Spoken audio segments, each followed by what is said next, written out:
और इस वक्त बड़ी खबर है, अवैध वन कटान से जुड़ा हुआ मामला है जहां पर जांच के लिए कमेटी का गठन किया गया है। हाईकोर्ट ने किया है कमेटी का गठन। 3 सदस्यीय जांच कमेटी बनेगी। मंडी के नाचन फॉरेस्ट डिवीजन से जुड़ा हुआ मामला है। तो अवैध वन कटान से जुड़ा हुआ मामला जिसमें जांच के लिए कमेटी का गठन हुआ है। हाईकोर्ट ने किया है कमेटी का गठन। 3 सदस्यीय जांच कमेटी का गठन किया गया है। मंडी के नाचन फॉरेस्ट डिवीजन से जुड़ा हुआ यह पूरा मामला है जिसमें अब जांच के लिए कमेटी का गठन किया गया है। हाईकोर्ट ने कमेटी का गठन किया है। 3 सदस्यीय जांच कमेटी होगी जिसमें मंडी के नाचन फॉरेस्ट डिवीजन से जुड़ा हुआ यह पूरा मामला है। और इस पर अपडेट लेंगे सीधे हमारे सहयोगी राजेंद्र इस वक्त हमारे साथ शिमला से जुड़े हुए। राजेंद्र, अवैध वन कटान को लेकर अब एक कमेटी, जांच कमेटी का गठन किया गया है, क्या कुछ ये पूरी खबर है?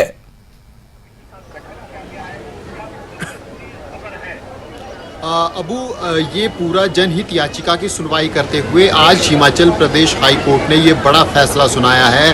दरअसल जनहित याचिका में नाचन के एक निवासी ने आरोप लगाया था कि नाचन सब डिवीजन जो फॉरेस्ट का है उसके अंदर पिछले 5 वर्षों में जो डीएफओ वहाँ पर तैनात थे उनकी निगरानी में उनके नाक तले हम कह सकते हैं कि ये अवैध पूरा वन कटान होता रहा और हजारों पेड़, जो आरोप उन्होंने लगाया है कि thousands of tree has been cut down, हजारों पेड़ काट दिए गए बिना सरकार की अनुमति के, बिना क्लियरेंस के, और ये पेड़ सड़क, अवैध रूप से सड़क वहाँ से निकाली गई। इसके अलावा उन्होंने एक और आरोप लगाया है कि करीब 500 पेड़ काट दिए गए एक ग्राउंड के लिए, ग्राउंड के निर्माण के लिए। तो इस काफ़ी संगीन आरोप उन्होंने उस याचिका में लगाए हैं, उस एप्लीकेशन में लगाए हैं जो सीजे हिमाचल हाई कोर्ट को उन्होंने लिखी थी। और इस जनहित याचिका की सुनवाई करते हुए आज मुख्य न्यायाधीश और न्यायाधीश अजय मोहन गोयल, उनकी बेंच ने आज ये फैसला सुनाया है और एक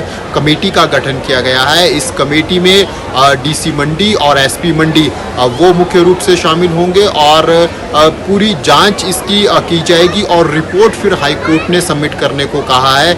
10 अक्टूबर 2023 को फिर से हाई कोर्ट में मामले की सुनवाई होगी और हाई कोर्ट ने कमेटी को ये आदेश दिए हैं कि सबसे पहले ये वेरीफाई किया जाए कि जिस प्रकार के आरोप इस एप्लीकेशन में लगाए जा रहे हैं, जनहित याचिका में नाचन के इस निवासी के द्वारा लगाए जा रहे हैं, क्या ये आरोप सही हैं, और अगर सही है तो फिर उसके बाद 10 अक्टूबर के बाद फिर दोबारा से मामले की सुनवाई होगी और स्टेटस रिपोर्ट के बाद आगे की फिर कार्रवाई हिमाचल हाई कोर्ट में चलेगी, सुनवाई इस पूरे मामले की होगी।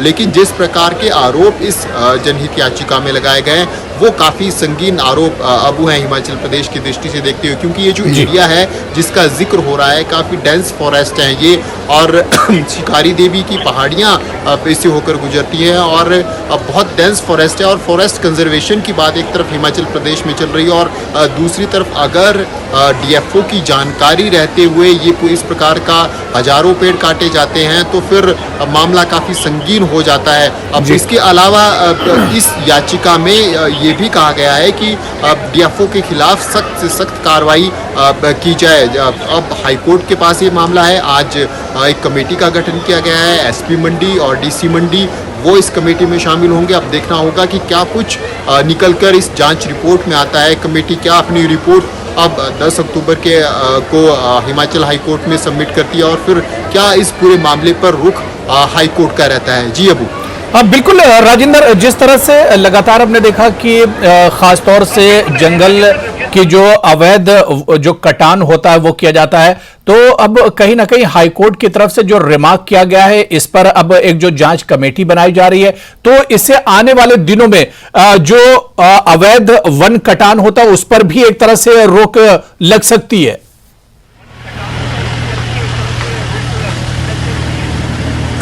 बिल्कुल, ये एक एग्जाम्पल के तौर पर देखा जाएगा क्योंकि जिस प्रकार से हाईकोर्ट ने सो मोटो इस पूरी इस एप्लीकेशन के ऊपर लिया है उससे अब हाईकोर्ट की सक्रियता को भी हम कह सकते हैं कि हिमाचल प्रदेश में और भी जो अगर अवैध वन कटान के मामले आते हैं तो फिर एक रुख और एक संकेत भी इस प्रकार के मामलों में स्पष्ट हाईकोर्ट की तरफ से हो जाता है पूरे प्रदेश में। तो ऐसे में एक बड़ा कदम भी हाईकोर्ट की तरफ से हम कहेंगे कि प्रदेश की वन संपदा के संरक्षण के लिए ये है।